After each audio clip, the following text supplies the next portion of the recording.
Hello, my name is Liyah Babayan. I'm the author of Liminal, a refugee memoir. And as an author, as a writer, as a speaker, I hold the philosophy that words create worlds. As humans, we use sound as an extension of our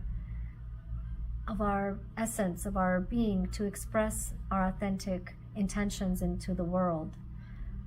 Language is like a breath of fresh air. Without it, when you can't access it, you can feel like you're suffocating, and it makes it very difficult to be able to express yourself and to live out really your goals in life. Creates a lot of barriers. My first language is Russian. My mother tongue is Armenian, and my resettlement language is English.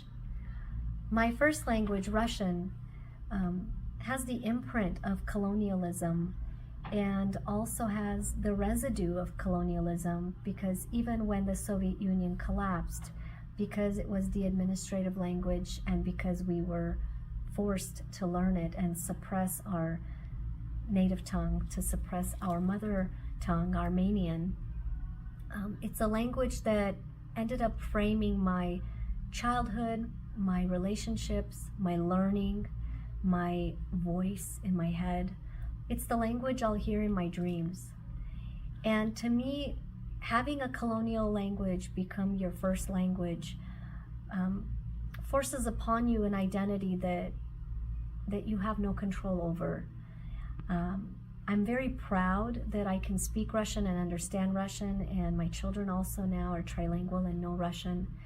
And I just feel it's become a superpower to be able to be multilingual. But it always also reminds me of the colonial and the empire life and control we had over our identity as indigenous Armenians.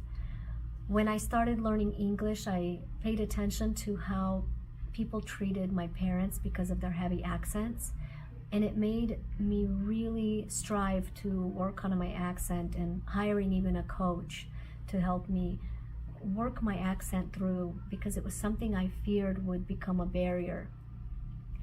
I'm very honored that I'm able to connect and resonate with people that are multilingual, because they understand that all the different languages are facets to our extension and our identity as people. And also, because of the history and because of how some of these languages just spill into our existence, it's always an interesting story, because what languages people speak also gives you a sense of the address of their history and where they come from and what history shaped how they speak and how they talk.